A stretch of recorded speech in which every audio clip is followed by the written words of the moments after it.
end of the session. Thank you and welcome, Ms. Hiba. The stage is all yours. Thank you, Elena, for that beautiful introduction. Good afternoon, everybody. What is up? What is down? What is all around? You know what? It's always a beautiful day to have a beautiful day. I always love it in events like this. People ask me to introduce myself or to tell them a little bit about my life. And I actually struggle with that the most. And the reason I do is because I cannot put everything that I am in a one liner, right? I feel it's very limited. So I usually like by going and saying, I'm just a soul having a human experience.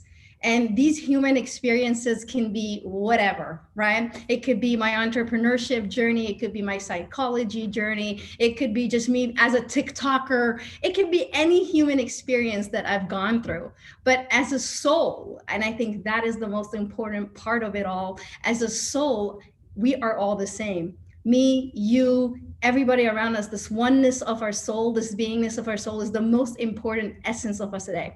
So when I received this invite, and by the way, I have 0 slides, I don't have anything prepared, I'm just gonna go on the whim. When I received this invite to come and speak, and I know that all of you are curious or ready to, understand a little bit more about the psychology world and trying to find your footing, I said, okay, if I was 18 to 21 years old again.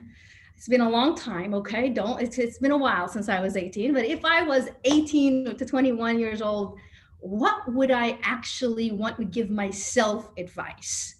And that's what I based this on. So I go by the saying, or what I'm called in the industry these days is called the mind hacker. What that means is I can access your subconscious mind and hack it. It's a cool name for psychologists. I don't like to be called a psychologist. I call myself a mind hacker because I hack the system. I like to break the system. I like to go outside the rules a little bit. So I said, okay, how can I give these budding psychologists some advice as if I needed that advice when I was 18 to 21, when I was making the decision. So I came up with a few of these advices that I would give myself, and I'm going to share with them with you today to help you make better decisions in your life. My first and most important advice that I would give myself is that I am limitless. You are limitless. You are all now in the phase of trying to make this decision. Should I be a spiritual psychologist? Should I be a neuroscientist? Should I learn CBD? Should I do this? What field of psychology do I need to be in? Should I become an organizational psychologist? And you feel like making this question and answering this question is the most important thing you need to do. But in truth, it's not. Because the reason why you're having these questions, or the reason why you want to understand which way you want to go, is because you were told that you need to be one thing. And that is insane. Why is it insane? Because we are multifaceted beings. All of you are multi-talented, omni-talented. Your presence and what you have within you from talent is invincible. And to just limit it to one thing is sad for us as humanity. So think of it this way. You've been told to stay in this box. You wake up in the morning, you're in a box. You get into a car to go to school, you're in a box. You get out of the box, you go into school, it's a box. You're learning through a box. You finish that box, you go back home in a box. And you watch TV in a box. And maybe you have a meal in a box, and then you put it in a microwave, which is a box. And the whole day you've been put in a box. And it makes you believe you have to stay in the box in order for you to survive. And that is not the truth. When you start getting out of the box and seeing that you are circles and stars and diamonds, that is actually how you start to find your talent. That's how you start to believe that you are limitless. You are not limited, but you are limitless. So if I would go back to my 18-year-old self, I'll be like, do not worry about ticking the box and picking one thing that you must do, because you are limitless. You can do it all. And I do that right now. I'm an entrepreneur. I run businesses that are in the startup world and technology and marketing. I'm also a psychologist and a spiritual psychologist. I also lead meditations. I also am a TikToker and I make some stuff on TikTok. I do poetry and all this kind of stuff because we all have it within us. And I looked into the psychology of this because obviously that's my true nature. I'm a psychologist. I wanted to understand why we're conditioned to be in a box. And I saw that actually this started after the World War II, when people started to become more productive and efficient in factories. So they would give each person one thing to do in the factory line in order to produce more. And after that, it went on to life. So people started to be specialized in one single thing in order for them to be specialized in life. And that is actually one of the major issues that we have today is our soul. Remember I said we were a soul having our human experience? That soul wants to be more, wants to be more than just a doctor or a psychologist. It just wants to be more. It wants to have the human experience. So if I would give you the first rule is to have the human experience, which is you are limitless. You can be everything. This idea of you have one life purpose is not the truth. You have multiple life purposes. It is not a life purpose, it's a life purposes. And what you need to do is find that life purpose. And how do you find your life purpose? Everybody asks me this question. Hey, but how does somebody find their life purpose? Your life purpose is like a jacket. You know, when you go to the store, when you try the first shirt on, you're not like, okay, that's it. I'm just going to try the shirt and keep it and it's mine forever. You try it on, you feel it. Do I like it? Do I not like it? And I take it off. And that's life purposes. So when you're about to explore things, don't think just because you made the decision to enter one field or do anything, you decide to say, okay, that's it. No, try multiple things all the time. Try it on, go into that path, see if you like it. If you like it, cool. If you don't, take off the jacket. The idea that you have to be one thing is outdated. And I hope the new generation knows that they are multifaceted and that they can do whatever they really want to do. Just so funny story. When I was your age, I didn't really know what I wanted to do. I was good at multiple things. I was an athlete. I was very smart academically, but I came from a very conservative upbringing where, you either were a doctor or an accountant or an engineer, right? And I was pushed to study accounting and I actually did my bachelor's degree in accounting. And it's never was what I wanted. And there was a little voice within me. Hello? Yes.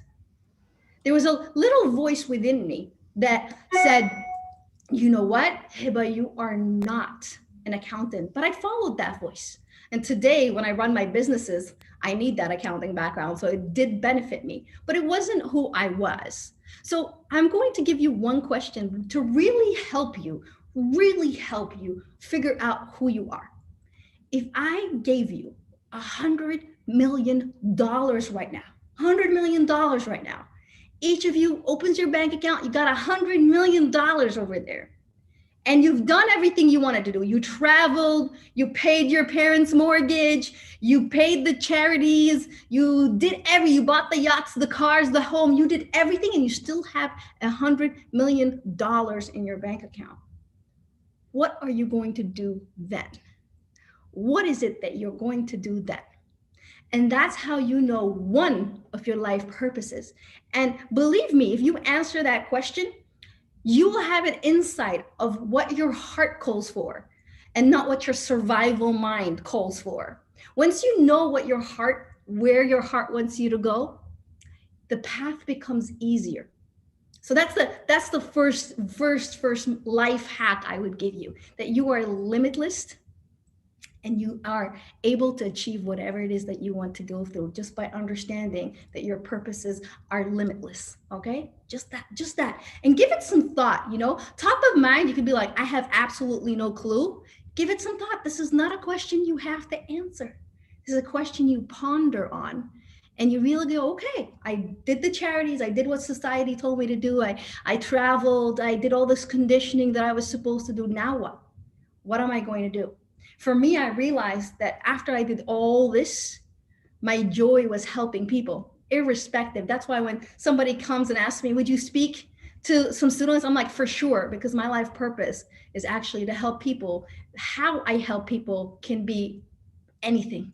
I help them through my businesses, my therapy, whatever it is. That's the vehicle to get to your goal. Is always changing. I can have multiple vehicles that serves me to serve other people. So that's my first life hack. I would say you are limitless. You can be anything you want. It's unlimited ability.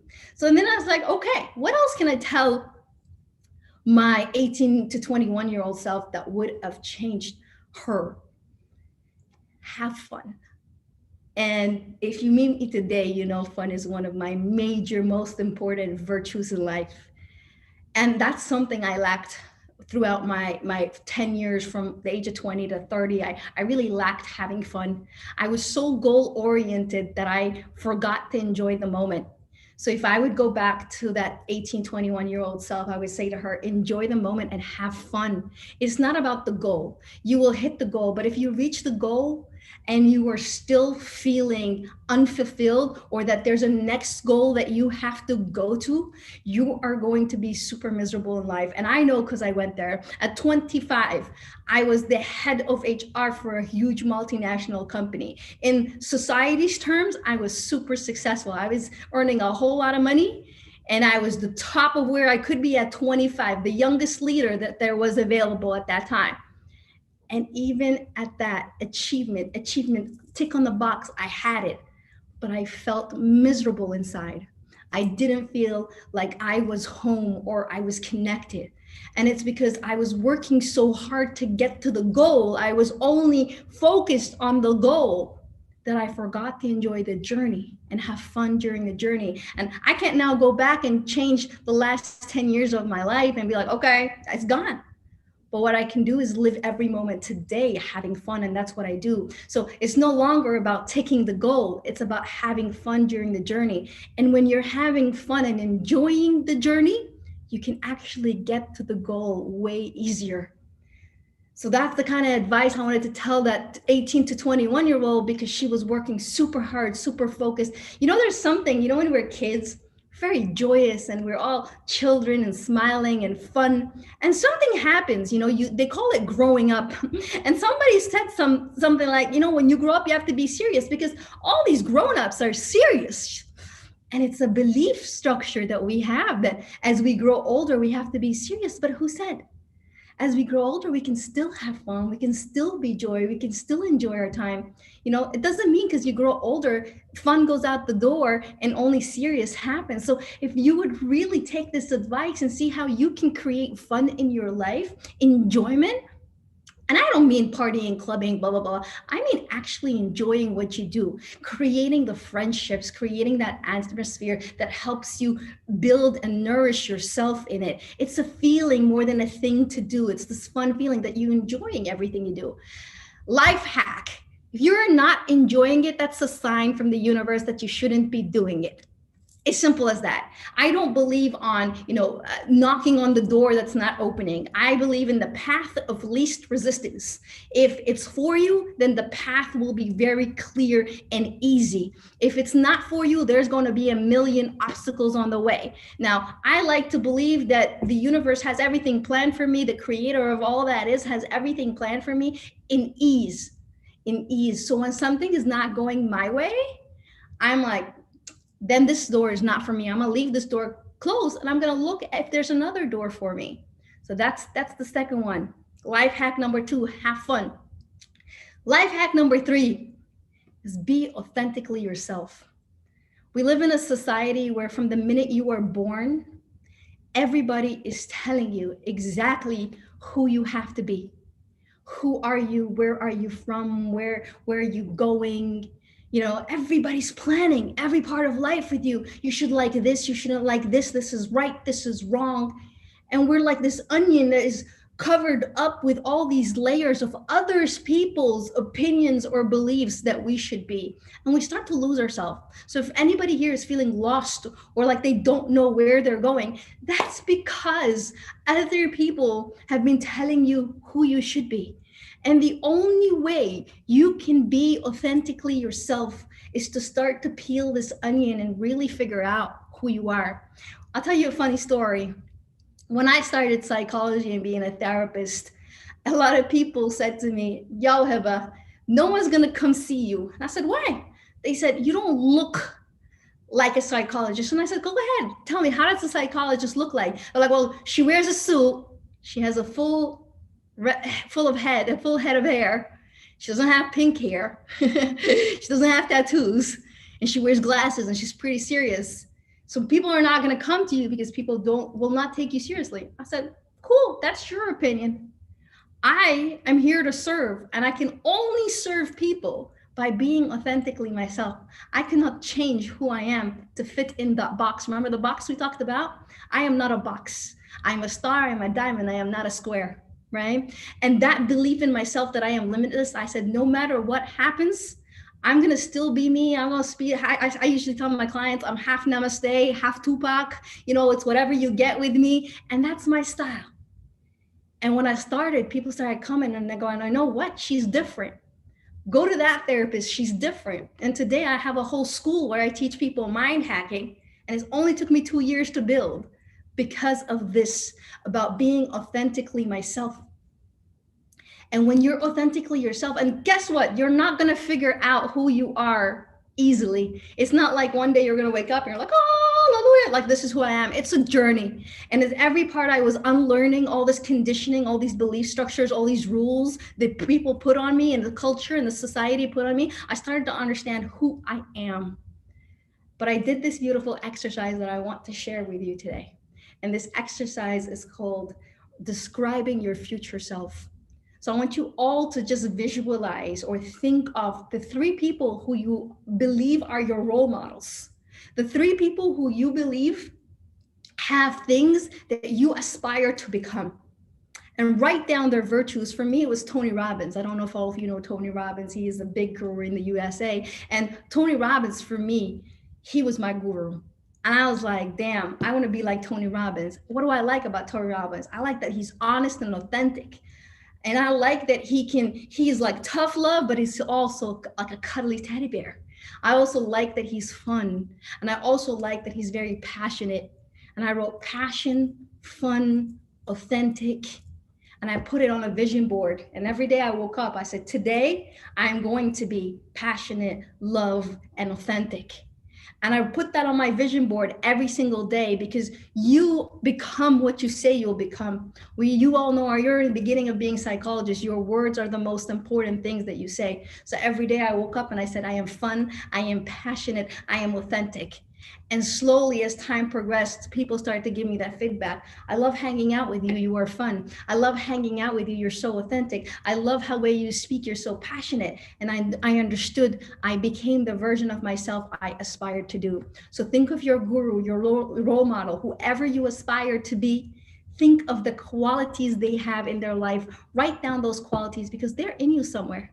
They are in you, just hidden right now underneath the layers of conditioning. They are in you, they are there. So all you have to do is a little bit of unwrapping, and that just comes out. So number 3, life hack number 3, be authentically yourself. Let's just repeat them so we all kind of understand. The first one was to be the first one was that you're limitless, your purpose is limitless. The second one was to authentically be yourself. I think I added one, but I forgot it now. All right. Next life hack that you would say, for me, is your posture and how you walk into a room. That for me is one of the most important things. If you walk into the room, your physiology, we're going to call it physiology. Your physiology actually affects everything in life. We're going to do a quick experiment. I want all of you, I can't see all of you, but I'm a spiritual psychologist. That means I can tap into your energy, right? So I want you all to smile. And I want you to think of a negative thought while you were smiling. I'm going to wait for you. All of you smile. Come on, big smile. Okay. And now I want you to think of a negative thought, like, I don't know, a puppy dying, something. And I want you to try to do that. It is impossible to think of a negative thought while you are smiling. Your brain is not wired that way. So your psychology is so important because your mindset controls everything. It is not possible at all. It is psychologically impossible to think of a negative thought while your physiology is smiling. So this is why I say it's important. Your physiology is important. I'll give you another tip. When I tell you somebody's depressed, their body language is very like low, shoulders down. But if I tell you, show me somebody who's confident, all of you are going to sit up straight. Somebody's depressed, you're going to go back down. If they're happy, their body. So if I already know just by moving my shoulders backward and putting a smile in my face, my psychology changes, my mindset changes, then I know how to influence every situation I get into. When I walk into an interview, all I got to do is put my shoulders back and put a smile on my face. Every time I'm doing a speech, my shoulders are back and I'm smiling at you. My psychology is switched on to win. There is no losing in this game. My psychology is switched on to win. And that's how you do it with two simple tricks. Your physiology, the way you enter the room, the way you start to talk is all affected by your posture and your physiology of a smile. You put the posture up and you smile, your speech improves by 80%. And that's psychology. That's facts. You can go Google that. Your body posture. If I will go back to that 18-year-old self, I would tell her, girl, when you walk in a room, head high, smile, shoulders back, because automatically your psychology turns positive and people can receive your messages a lot better. So physiology. And the last one, the last tip I'm going to share with you guys is healing. I have hit rock bottom, and I always speak about rock bottom because I feel it's more relatable than success. I've been down there and I've been up there, and I know both. And my major learning in life was when I hit rock bottom. I was clinically depressed. I was miserable in my life. At some point, I was like a broken robot. I did the day-to-day like just like a broken robot, a sad broken robot, actually. And during that time, my father passed away. He was diagnosed with cancer. I lost the 1.5 million of all my life savings by somebody stealing it from me. I got diagnosed with diabetes from all the stress. So much happened to me. I was really rock bottom. And I understood that the only way I was going to get myself out of my depression was that I had to heal myself.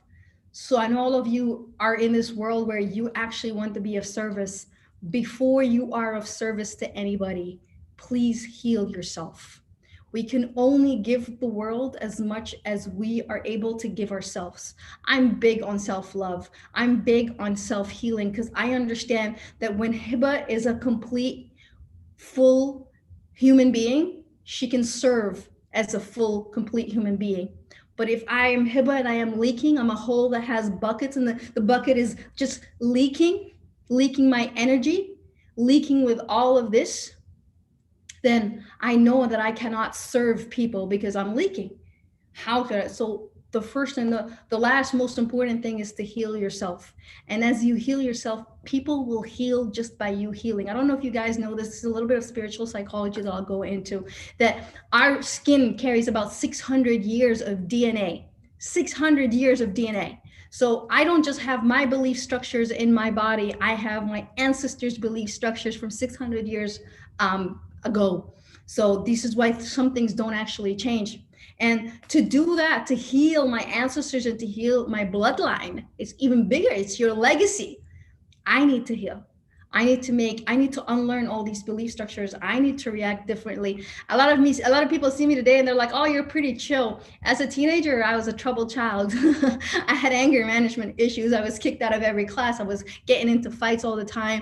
And when I got into my career, I just focused on education, and I was super focused on just, hitting the goals. And then I achieved the goals, and I was still miserable because I wasn't healed inside. And when I started to heal inside, that's how I began to understand life, and I became to see the soul instead of the human experiences. And I would like that would be my fourth and fifth advice. So just to wrap up, I know I got like 5-10 minutes left. Just to wrap up, I want to open up the questions because I really always love interacting with people, and we'll ask you guys to put your questions in the chat box if you've got any. Yeah. I already see somebody. Okay. So for me, life is really so simple. We all get opportunities all the time to make decisions, to actually understand what is important to us, but we're always in a rush to make these decisions. And life is not about rushing. We are human beings, not human doings. And what people understand today is that we are human doings, and we're not human doings. We're human beings, which means we have to be in the moment. We have to understand, we have to check in with our bodies, scan ourselves. How do we react to things? So if somebody tells you some news and you feel bad and you want to say no, but you say yes, that's when you're not connected to yourself. You say yes, but you should have said no.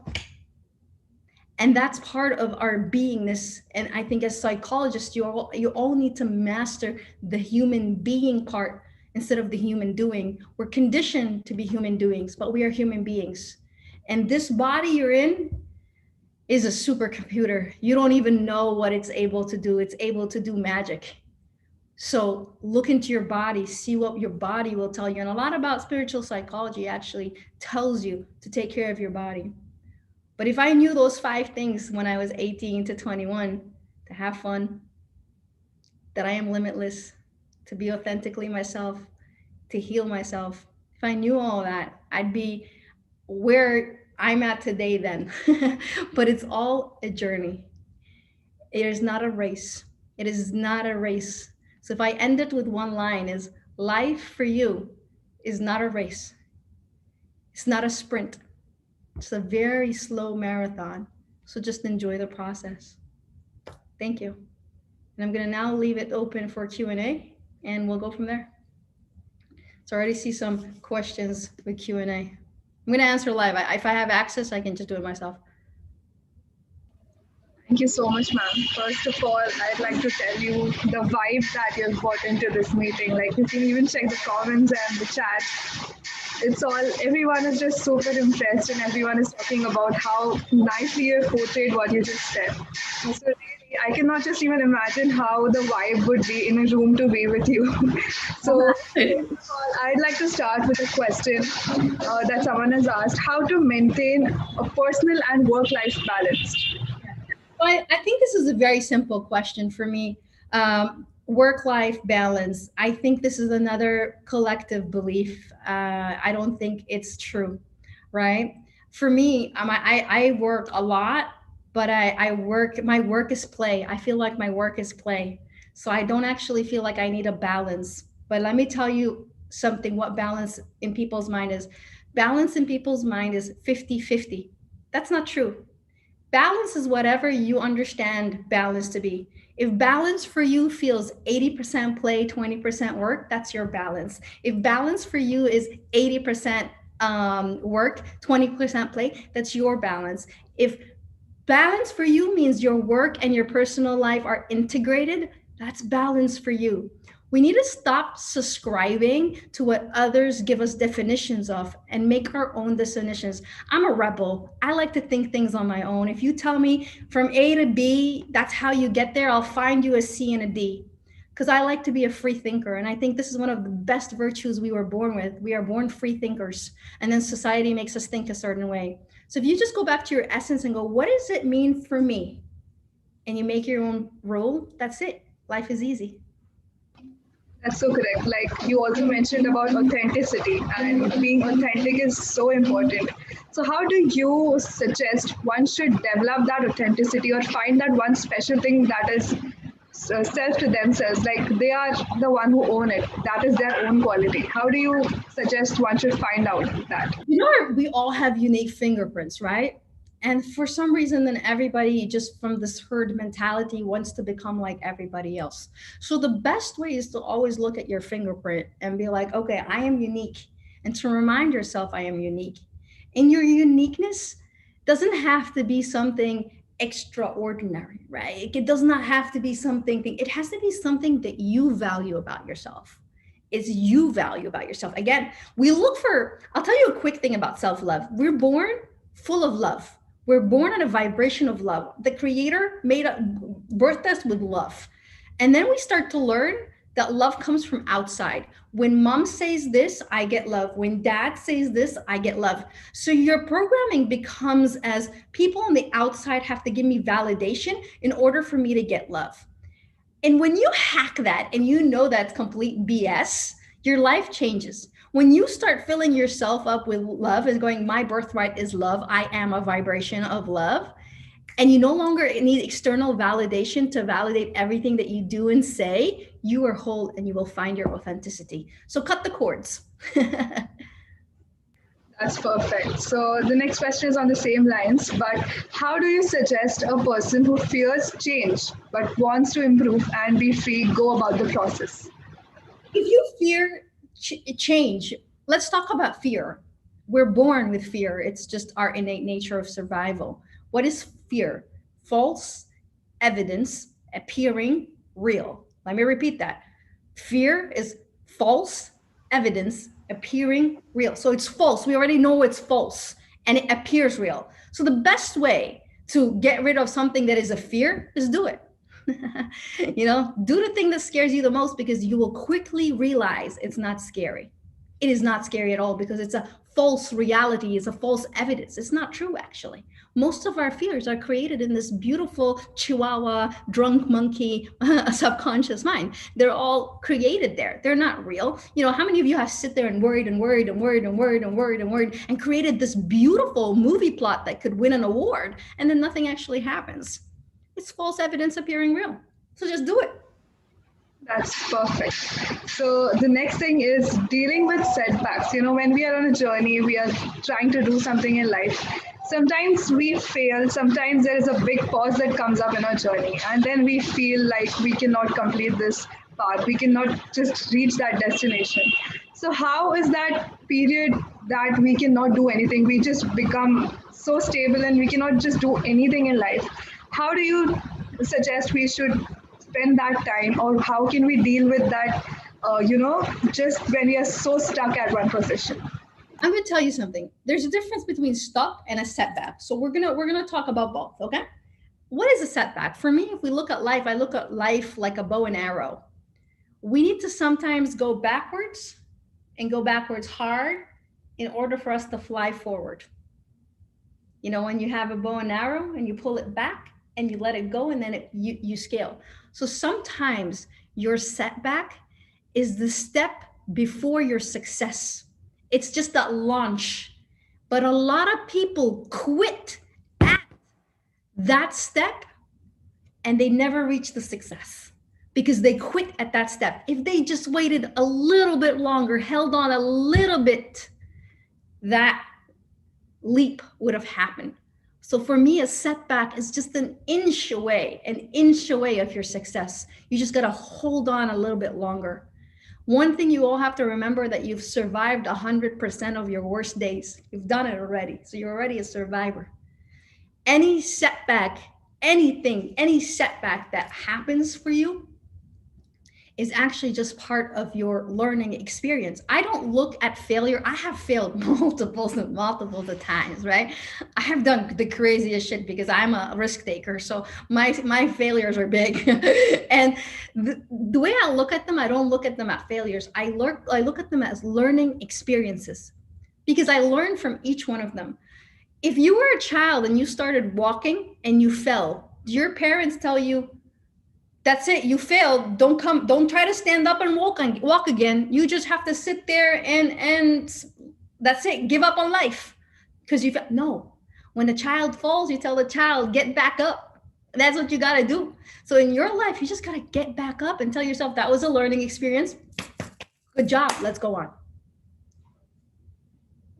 That's like the perfect answer. So as you mentioned, we should always keep trying new things, exploring new things. That's when we actually come to know what we actually love. So in that case, some people believe that, being jack of all and master of none is not really something that always helps. So how do you suggest that, how can you completely contradict that point and say that, trying things is always going to help you find and explore your own interests? Yeah, I'm that's my dog. Come on, be good. I'm really against this, and I always challenge it, right? how are you going to know that you're good at that one thing? What if there was another thing and you were better at it? How would you know? If I, for example, today, if I just sat there and said, I'm just good at accounting, look at what we all be missing. You know, I'm good at accounting. You cannot find out what you like without trying things. If you imagine it as food, right? You go and every time you're only having that chicken breast. Every time you're going and you're having the chicken breast and you're like, well, chicken breast, delicious. But all you have is the chicken breast. Don't try the steak. You don't know what the steak is. You don't know if you're gonna like steak, so don't try the steak. The argument means absolutely nothing. It cannot. My brain does not understand that. If I wanted the steak, I need to try the steak, and then I need to make my own decision that I like the steak or not. I can try the seafood or not. But if I'm only eating one dish, none of us are surviving. We're not human beings cut out to do that. Okay, great. So there is this next question coming from Marin Verghese. Is there any connection between being an empath, I think she means empathy, and spiritual psychology? Empath. You're talking about an empath and a spiritual psychologist. An empath is just, the way I like to call it, is social media's way of saying that a person cares too much, right? But it's also a personality trait. Spiritual psychology, and let me just explain spiritual psychology because I also saw questions about that. When you study clinical psychology, which I have also studied, you study really about the brain, CBT, behaviors, healing methodologies. It is very mind driven. That it's a very, what do you call it, American, West mindset. And then there's the East, Chinese medicine, energies. India, for example, has the chakras and all of that. That's called the energy body. So when I study the energy body and I also study the science, and I put science and energy together, they overlap beautifully. There's some things that get fixed with energy, when you go to acupuncture and when you go to Reiki healers, and there's some that require science like CBD, neuro-linguistic programming, whatever. Whenever you bring both together, there's this beautiful marriage. And that's why I love them both. I've done both and I like them both together. So that's what spiritual psychology is. A little bit of that, a little bit of this. You put it together, beautiful. Perfect. So there is this question coming from YouTube. Sometimes the path that we enjoy is full of hurdles. In that case, should we give up because the universe isn't giving it easy to us, or should we keep trying? Well, are you 100% sure you enjoy it? If you're 100% sure you enjoy it, I would look at your belief structures. The way I look at the brain, it's like a computer. It has millions and millions and millions of codes of programming, right? Like belief structures, codes. I call them codes, okay? You probably have a code in there that says, I need to work hard in order for me to get the goal. If you're able to reprogram that code, that belief structure, that you are worthy of receiving stuff with ease, you don't have to work hard with them. And the way I would look at it, I would ask myself this question. If I received it with ease, what's the worst thing about that? What's the worst thing about that? And then you will come up with all these beliefs. Fix that, and your path will be clear if you're sure that's your path. Okay. So Abhishtha asks this question: how do we convert our abilities and interests into our growing opportunities? Oh, easy. Right now, you guys are super lucky. You got like social media, you got freelance work, you got all the social media is amazing. Like most of my business goes organically on Instagram and TikTok easily. I don't do any ads.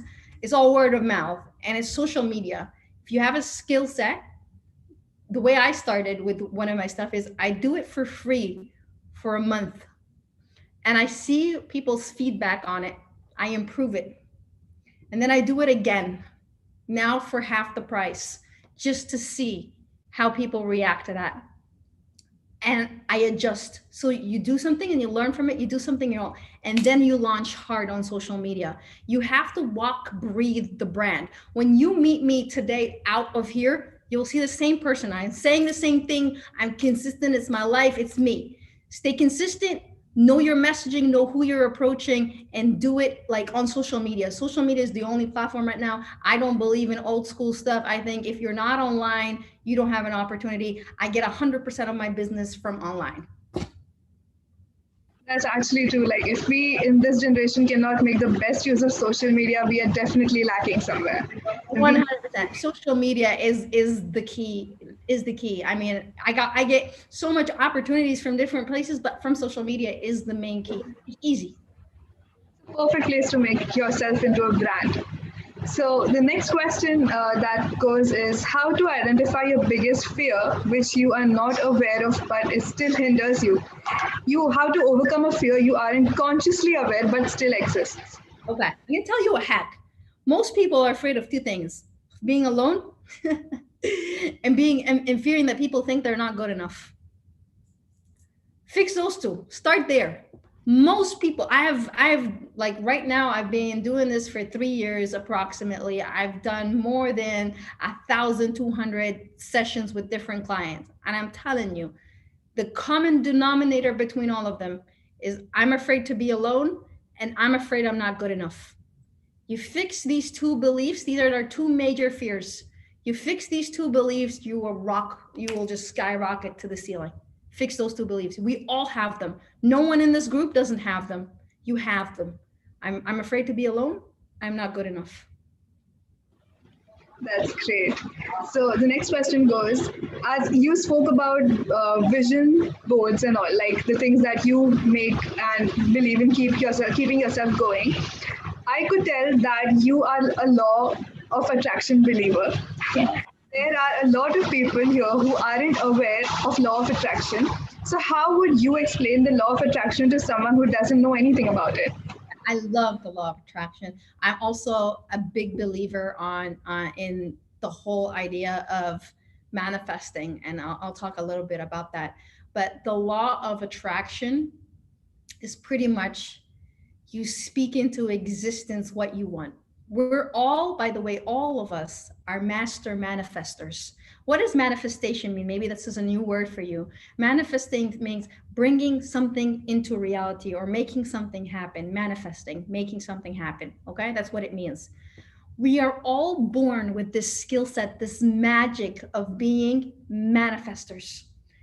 We can create anything we want. I'll give you an example. You're like, oh my God, I don't want to be late. You're late. Oh my God, I'm not going to have parking. You don't have parking. Oh my God, I'm going to get a ticket. You get a ticket, right? You manifested all that. You thought the thought, you created the thought, and you attracted it. The law of attraction, you attracted it to you. Have you ever thought about somebody and then a day later they call you or they text you? You sent out the thought, the law of attraction brought you. So imagine that everything you think is pushed out into the universe, and then you are going to receive what you think. So if you think crap thoughts, you're going to push it out to the universe, you're only going to get crap back in your life. If you push beautiful thoughts into the universe, you're going to get beautiful thoughts back. So that is the law of attraction and manifestation. You can actually just switch it and stop and start thinking, okay, well, I want to attract these personality traits. I want to attract a great parking space. I have never not found a parking space because every time I leave, everyone's like, oh, we're not going to find a parking space. I'm like, I don't know about you, but I have parking fairies. I'm going to find a parking right by the door. Boom. Always find a parking by the door. Try it with something small and fun. We can do a quick exercise. What you can actually do is think of something like a purple Lamborghini with like zebra stripes, something very random like that, and be like, universe, I want to see a purple Lamborghini with zebra stripes, and leave it. And in a day or two, you'll see it. Experiment, play, what you got to lose? But I am also a believer of law of attraction, and it really works if you actually believe in it. 100%, it works. So the next question is, you mentioned about self-love, and you also said that you personally have had to go through a whole process to become a person who loves themselves first. So what is that process, or how do you recommend that people should start, at least have that initial thing in themselves to start loving themselves? I think the first thing is awareness that you don't actually love yourself. A lot of us think we love ourselves, and that's not the truth. right? And I think the first one is just honesty that, you know what, I don't love myself enough, or I don't love myself at all. If you're constantly beating yourself up in your mind and talking crap to yourself all the single time, that actually means you don't really love yourself.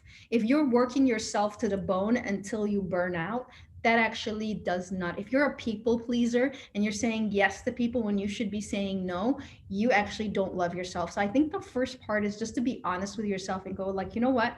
I never learned how to love yourself. I was always taught, you're always taught from a very young age how you should love other people. This is how you should love mom. This is how you should love dad. This is how you should teach her respect. This is it. No one ever shows you how you should love yourself. And if you dare to do something for yourself, you're called selfish. So we're already conditioned from a very young age that that's a no-no. So we grow up as adults or young adults that absolutely have no clue how to love ourselves. The first that I would say is just acknowledge that you don't love yourself. Second is to start drawing. It's like your end goal. What does self-love look for you? Because self-love looks different for me than it looks for you. What does self-love mean for you? Does it mean that you have to, go and say no to people, set boundaries with people? Does it mean that you have to rest more? Does it mean, what does it mean for you? For me, self-love means loving the parts of you that you can't even stand. That's like a perfect answer. I mean, self love is so important because you are always going to get criticism out there. It's always going to be there, and how you deal with it is always inside you. That's what at least I believe in. So the next question is in the chat box. Someone asks, "What can be done when you find yourself not being able to achieve your goals every time you try? Should we give up and try something else?"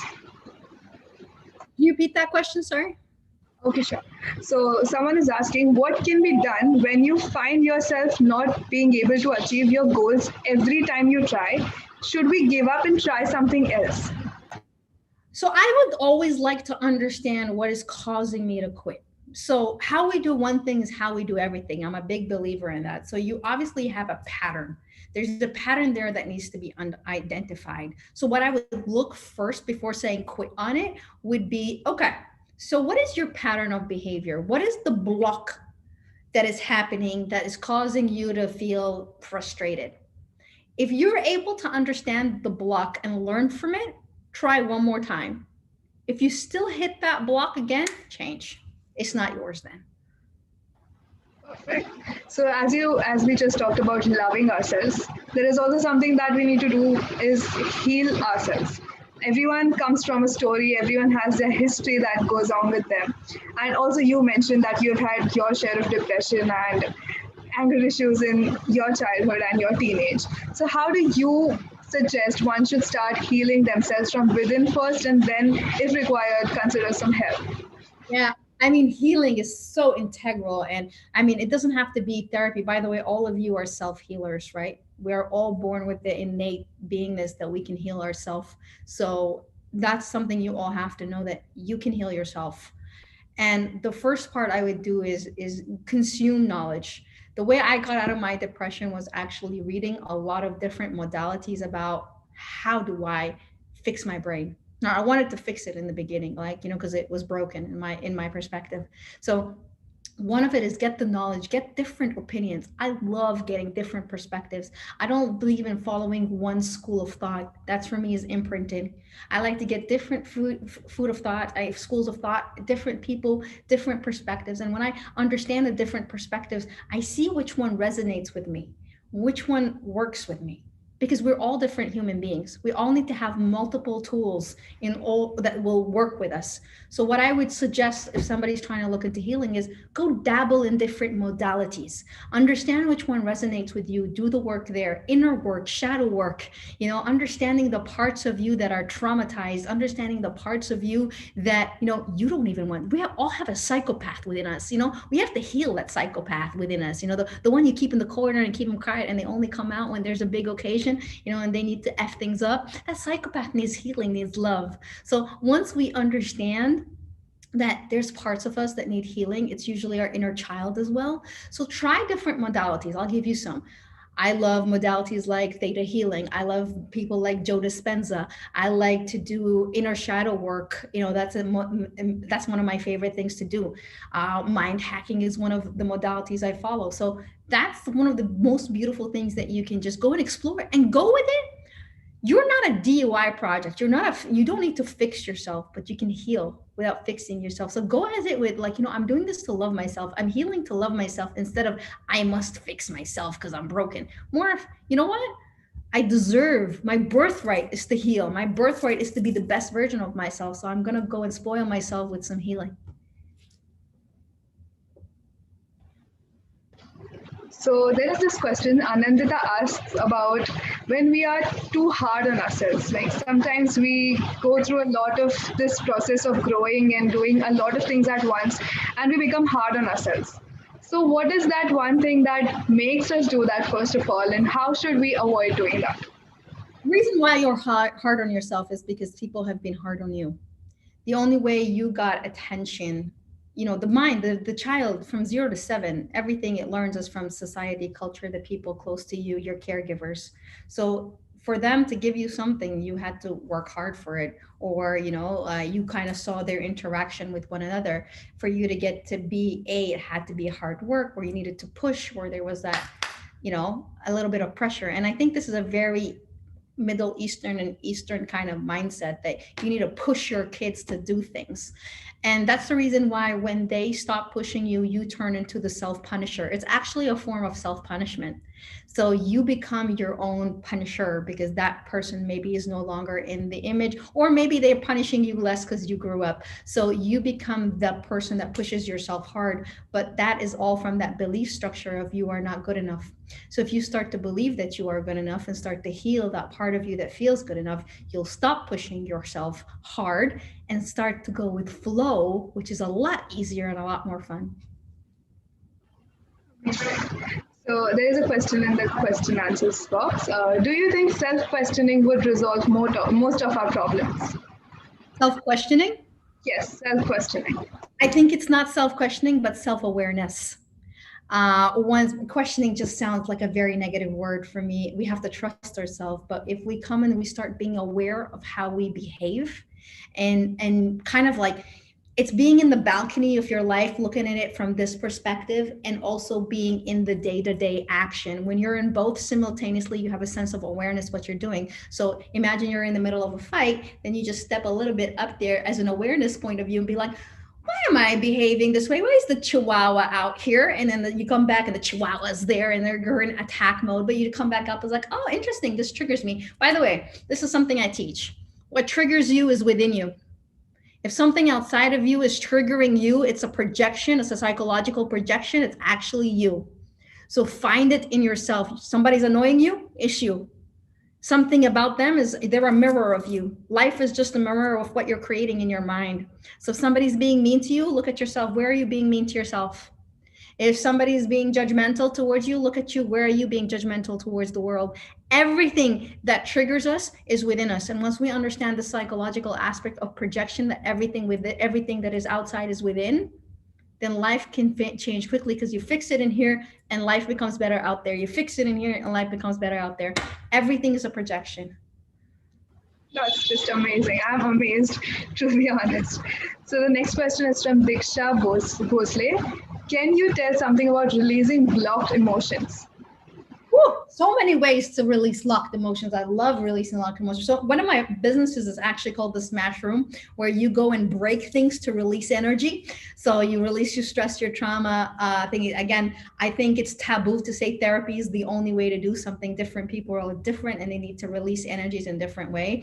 But yeah, one of my businesses does that. But my favorite way to release blocked energy, other than shadow work, and I'm going to keep talking about shadow work, but other than shadow work and looking at the darkest parts of ourselves and understanding how it operates, is dance. Dance is one of the easiest way to physiologically move. Remember when I said one of the things I would tell my 18-year-old self is physiology? The release, the movement. You can never ever, have you ever had a very good gym session and came out depressed? Never. It cannot, because endorphin, serotonin, all these different hormones are being ejected out of your body. So dance is actually a beautiful way to release blocked emotions.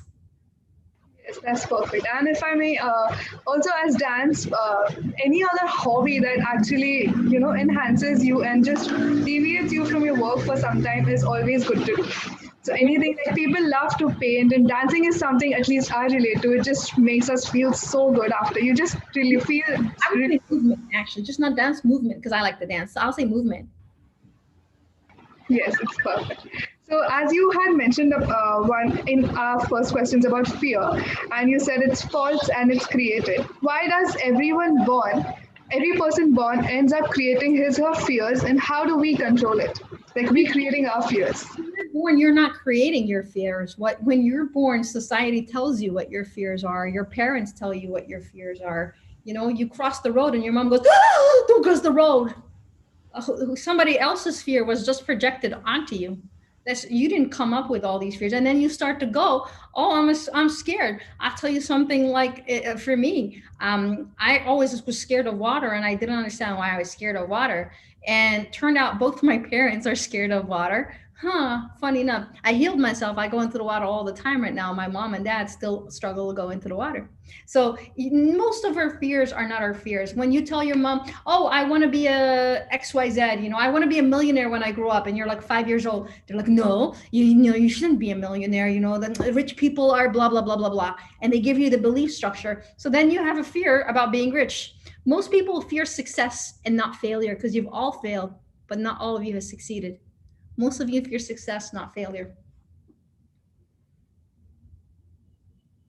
It's actually called achievemophobia. It's one of the top 10 fears out there. Achievemophobia. Under fear of heights and fear of spiders is achievemophobia, not fear of failure.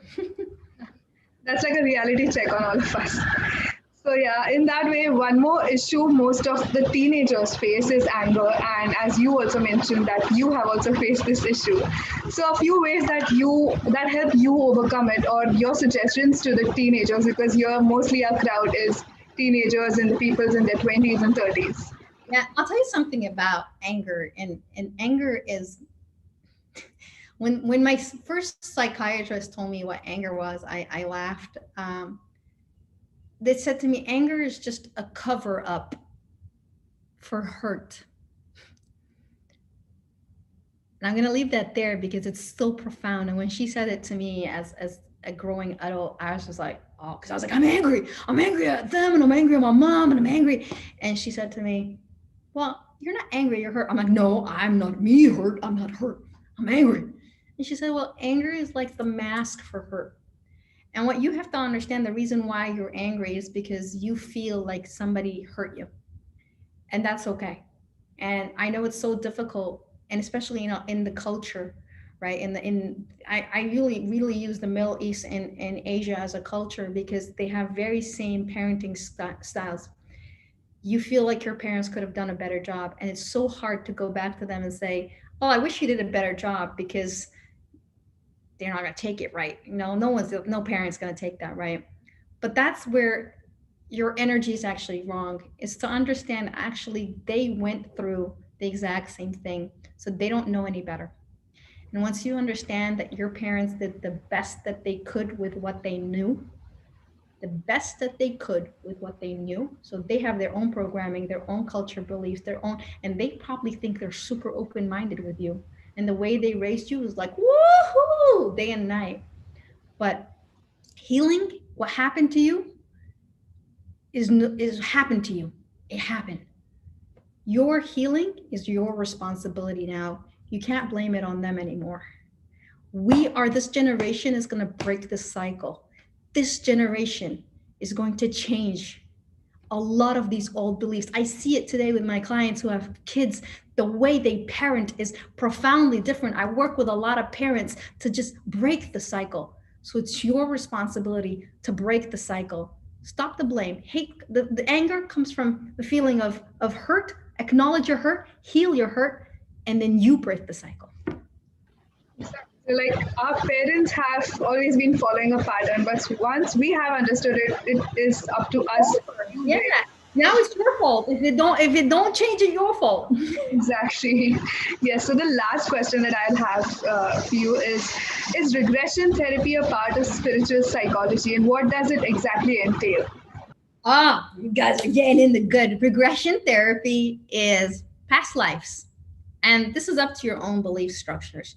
Well, we, as Hiba believes that as a soul, we've lived multiple lives. And I think a lot of the Hindu culture, the Buddha culture, this is not a new idea. But for the West, this is a new idea.